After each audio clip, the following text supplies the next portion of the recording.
আসসালামু আলাইকুম ওরহমতুল্লাহি ওবরাকাতুহ। আলহামদুলিল্লাহি রব্বিল আলামিন ওয়াসসালাতু ওয়াসসালামু আলা সাইয়্যিদিল আমবিয়াই ওয়াল মুরসালিন ওয়া আলা আলিহি ওয়া আসহাবিহি আজমাইন। সুপ্রিয় দর্শক, মাহে রমাদানের এই পড়ন্ত বেলায় এখন টেলিভিশনের পর্দায় আপনাদেরকে স্বাগত জানাচ্ছি আমি ইসমাইল ইবনে মুজাম্মেল হক।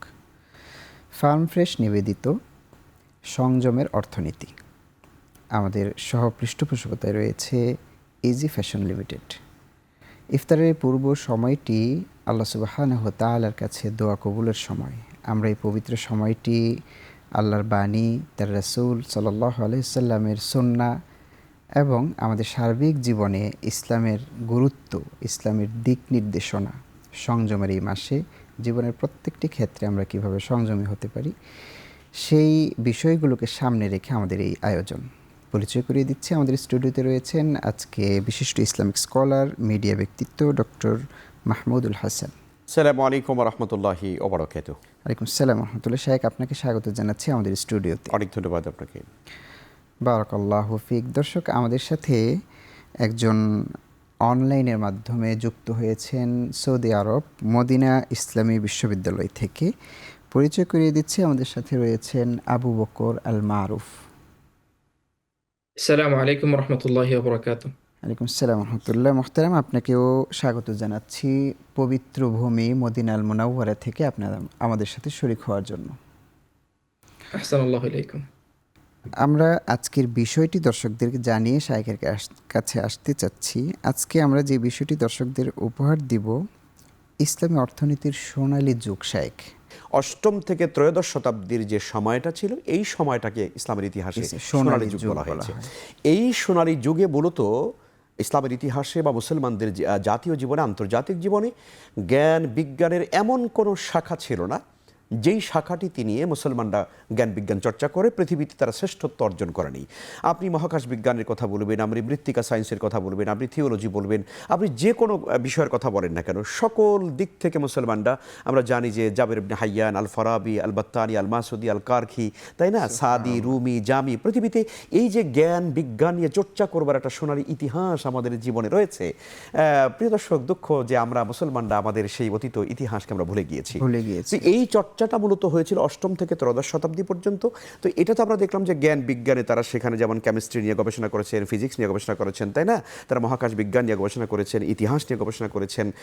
এমন কোনো সাবজেক্ট নেই, এমন কোনো বিভাগ নেই যে ব্যাপারে মুসলমানদের কোনো চর্চা ছিল না। এবং এই বিষয়গুলো এজন্যই সম্ভব ছিল, অর্থনৈতিকভাবে তখন সমৃদ্ধি ছিল। হ্যাঁ, আমি সে কথাটা বলছি, আমি সেই জায়গাটা যেতে চাচ্ছি যে আমাদের এই জ্ঞান বিজ্ঞান চর্চার এই যে একটি সুন্দর অনুকূল পরিবেশ তৈরি হয়েছিল, আসলে এটা তখনই তৈরি হয়েছিল যখন সেখানে একটি অর্থনৈতিক বৈষম্যহীন, একটি অর্থনৈতিক কল্যাণমুখী একটা অর্থনৈতিক ব্যবস্থা যেখানে স্টাবলিশড হয়েছিল, আমরা জানি। তো সে কারণে এই ত্রয়োদশ শতাব্দী, আপনার অষ্টম থেকে ত্রয়োদশ শতাব্দীর এই সোনালী যুগে মূলত জ্ঞান বিজ্ঞানে যেমন মুসলমানরা শ্রেষ্ঠত্ব অর্জন করেছিল, ঠিক তেমনিভাবে তার অর্থনীতিতেও তারা কিন্তু স্বাবলম্বী হয়েছিল। তারা সাংস্কৃতিক দিক থেকেও কিন্তু তারা পৃথিবীতে কিন্তু অনেক খ্যাতি অর্জন করেছিল। তো এই শাসন আমলটা মূলত হলো আপনার আব্বাসীয় খেলাফত, ওনাদের এই আমলটাই মূলত হচ্ছে মুসলমানদের সেই সোনালী ইতিহাস, যেটার শুভ সূচনা করেছিলেন খলিফা হারুন আর রশিদ এবং খলিফা আপনার ওমর বিন আব্দুল আজিজ রহমতুল্লাহ আলাই। তাদের মাধ্যমে মূলত আমাদের এই সোনালী ইতিহাস আমরা জানি যে সূচনা হয়েছিল। এবং তখন এই ইসলামের সোনালী যুগের মূল যে কেন্দ্র বা রাজধানী, যদি আমরা বলি এটাকে, যেই রাজধানীকে কেন্দ্র করে বা যেই শহরকে কেন্দ্র করে এই সোনালী যুগের ইতিহাস রচিত হয়েছিল, সেটা ছিল বাগদাদ। আমরা জানি বাগদাদে, কর্ডোবাতে, তাই না, সেই জায়গাতে জ্ঞান বিজ্ঞানের সূতিকাগার হিসাবে কিন্তু এটা।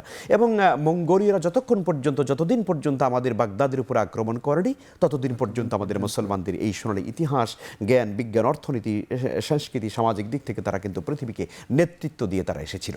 আমি আপনার কাছে যেতে চাচ্ছি, ইসলামী অর্থনীতির সোনালী যুগের আপনি কি মনে করেন, কেন সেই সময়টা অর্থনৈতিক, শায়েখ তো কালচারাল দিক, শিক্ষা দিক, সব দিক বললেন, অর্থনীতি বেস যদি আমরা একটু আপনার কাছে জানতে চাই, কেন শ্রেষ্ঠ ছিল?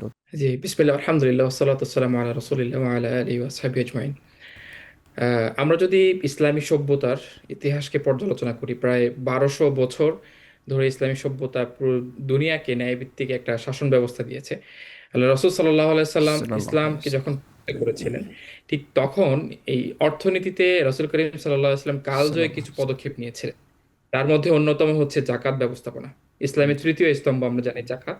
এই জাকাত ব্যবস্থাপনাকে রাসূল করিম সাল্লাল্লাহু আলাইহি সাল্লাম সাল্লাল্লাহু আলাইহি ওয়াসাল্লাম। ধনীদের থেকে নিয়ে গরিবদের জন্য যে ব্যবস্থাপনা করেছিলেন, এটা আল্লাহ রাব্বুল আলামিন বিভিন্নভাবে অনেকগুলা আয়াতের মাধ্যমে আমাদের কাছে উপস্থাপন করেছেন কোরআনের মধ্যে।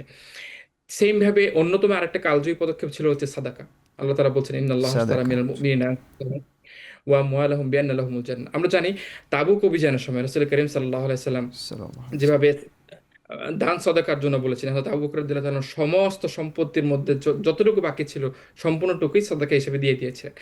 ৩ নম্বর একটা কালজয়ী পদক্ষেপ নিয়েছিলেন রাসূল করিম সাল্লাল্লাহু আলাইহি ওয়াসাল্লাম, সেটা হচ্ছে বাইতুল সাল্লাল্লাহু মাল। আলাইহি ওয়াসাল্লাম। যেই যেই মালসমূহ উপার্জিত হবে, যে অর্থসমূহ আসবে, গনিমতসমূহ আসবে, সেটা রাষ্ট্রের মধ্যে, রাষ্ট্রের সম্পদের মধ্যে অ্যাড হবে এবং সেখান থেকে রাষ্ট্রের সমস্ত নাগরিকদেরকে মালিকানা হিসেবে বিদ্যমান অবস্থার মধ্যে দিয়ে দেবে।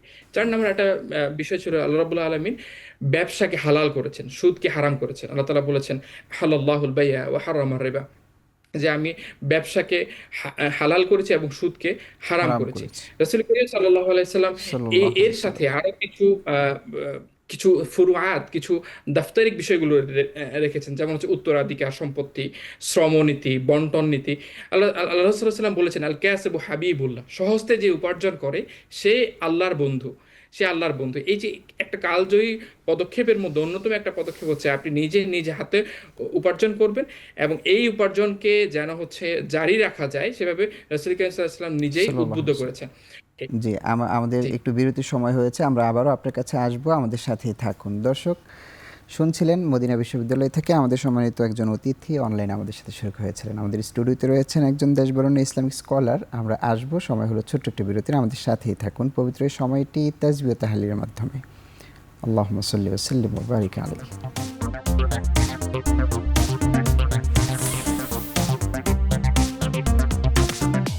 সুবহানাল্লাহি ওয়া বিহামদিহি সুবহানাল্লাহিল আযীম। দর্শক বিরতির পর আরেকবার স্বাগত জানাচ্ছি ফার্ম ফ্রেশ নিবেদিত সংযমের অর্থনীতি আয়োজনে।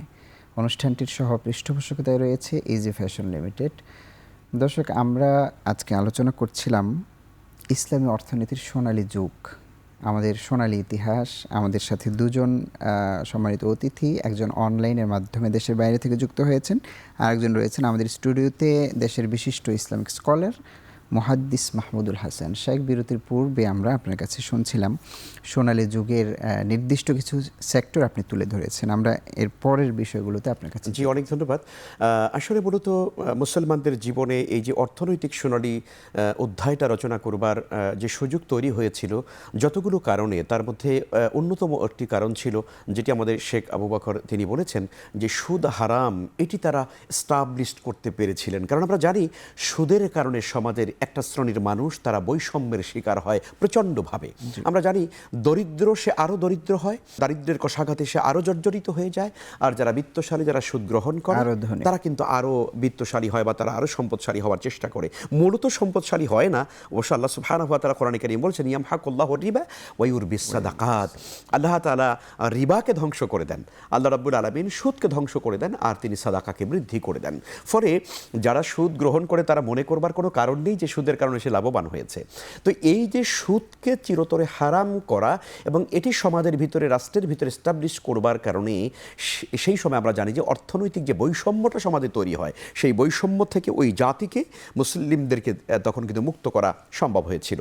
আরেকটি হচ্ছে উৎপাদনশীলতা। আমরা জানি যে সম্পদ আসলে বাড়ে কিন্তু উৎপাদনের কারণে। আপনি অবাক হয়ে যাবেন যে তদানীন্তন সময়ের মুসলিমরা এবং মুসলিম শাসকগণ তারা জমিনকে বা আমরা জানি যে ভূ সম্পত্তিকে কীভাবে ব্যবহার করা যায়, কিভাবে সেখান থেকে উৎপাদন বৃদ্ধি করা যায়, এই জন্য তারা কিন্তু প্রচণ্ডভাবে, তারা কিন্তু বিভিন্নভাবে তারা কিন্তু প্রকল্প গ্রহণ করতেন এবং তারা উদ্যোগ গ্রহণ করতেন। আরেকটি গুরুত্বপূর্ণ বিষয় আমি দেখি, আমি এটা ইতিহাসের থেকে বুঝতে পারি, সেটি হলো এই যে মুসলমানদের যে অর্থনৈতিক সোনালী যুগের এই যে সৃষ্টিটা হয়েছিল, অধ্যায়টা তৈরি হয়েছিল, তার অন্যতম আরেকটা কারণ ছিল গ্লোবাল নেটওয়ার্কিং সিস্টেম তারা গঠন করেছিলেন। আপনি অবাক হয়ে যাবেন যে সেই সময় কিন্তু মুসলিম বণিকরা তারা কিন্তু ইভেন আমাদের এই উপমহাদেশে পর্যন্ত চলে এসেছিল। জি। পৃথিবীর বিভিন্ন দেশ থেকে তারা এই উপমহাদেশে কেন এসেছেন? দুটো উদ্দেশ্য ছিল। দুটো, হ্যাঁ, একটা হচ্ছে ব্যবসা এবং ব্যবসা, দাওয়া। ব্যবসায়িক উদ্দেশ্য এবং মানে ব্যবসার মাধ্যমে তারা দাওয়াতটাকে ছড়িয়ে দিয়েছেন। সুবহানাল্লাহ। তাহলে এই যে গ্লোবাল নেটওয়ার্কিং সিস্টেমটা তারা তৈরি করতে পেরেছিলেন, যেটা কিন্তু আজকে বর্তমানে কিন্তু পৃথিবীতে খুব কমই দেখা যায়, এবং তারা কিন্তু নদীপথ ব্যবহার করেছিলেন। এটি কিন্তু ব্যবসার ক্ষেত্রে একটা অন্যতম একটা রুট হিসাবে কিন্তু এটা চিহ্নিত হয়ে আছে। ফলে আমাদের এই সোনালী যুগের যে ইতিহাসটা, সেটা আমাদেরকে এখন আবার নতুন করে ভাবনার একটা বিষয় হয়ে গিয়েছে। আমাদের অ্যানালাইসিস করা দরকার যে ওই জায়গাগুলো থেকে আমরা কিভাবে আবার আমরা হারানো ঐতিহ্যকে আমরা ফিরে নিয়ে আসতে পারি। মুসলিম সমাজ এবং রাষ্ট্রের সোনালী যুগে আসলে অর্থনৈতিক মুক্তির অন্যতম যে 4টা গুরুত্বপূর্ণ কারণ ছিল, তার মধ্যে একটা হচ্ছে জাকাত, আর একটা হলো ওসর, আর একটা হলো খারাজ, আর এটা হলো বাইতুল মাল। এই 4টি জিনিসের মাধ্যমে কিন্তু মুসলমানরা তাদের মানে গোটা রাষ্ট্রের সম্পদকে তারা সেন্ট্রালাইজ করতে পেরেছিলেন, এবং এটা থাকে গরিব, ফকির, মিসকিন এবং সমাজ এবং রাষ্ট্রের কল্যাণে, মানবতার কল্যাণে তারা কিন্তু এটাকে ব্যবহার করতে পেরেছিলেন। অনেক শুক্রিয়া শায়েখ, চমৎকারভাবে আপনি বলছিলেন। আমাদের আরেকটি ছোট্ট বিরতির সময় হয়েছে, আমরা বিরতি থেকে ফিরছি। দর্শক, সময় হলো ছোট্ট আরেকটি বিরতি, আমাদের সাথেই থাকুন। সুবহানাল্লাহ ওয়া বিহামদিহি, সুবহানাল্লাহিল আযীম।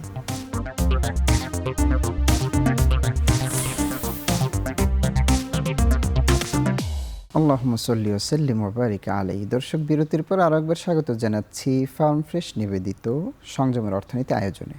আমাদের অনুষ্ঠানটির সহ পৃষ্ঠপোষকতায় রয়েছে এজি ফ্যাশন লিমিটেড। আমরা শুনছিলাম ইসলামী অর্থনীতির সোনালী যুগ নিয়ে আজকে আলোচনা।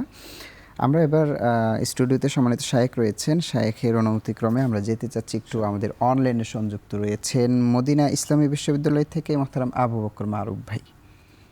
জি মোহতারাম ভাই, আমরা আপনার কাছ থেকে ইসলামী অর্থনীতির সোনালী যুগ বিরতির পূর্বে আমরা আপনার চমৎকার কিছু তথ্য আপনি শেয়ার করছিলেন আমাদের দর্শকদের জন্য। আপনার কাছে আবারও যেতে চাচ্ছি, সোনালী যুগের অর্থনৈতিকভাবে সমৃদ্ধ হওয়ার কারণগুলো কি কি ছিল? জি, আলহামদুলিল্লাহ। আমরা ইসলামের সভ্যতার সময়ে রাসূল করিম সাল্লাল্লাহু আলাইহি ওয়াসাল্লাম পরবর্তীতে সাহাবা আজমাইন বা ইসলামী খেলাফতকে যদি আমরা পর্যালোচনা করে দেখি, তাহলে সর্বপ্রথম আমাদের সামনে একটি উদাহরণ পেশ করা যায় হযরত ওমর ইবনুল খাত্তাব রাদিয়াল্লাহু তাআলা আনহু।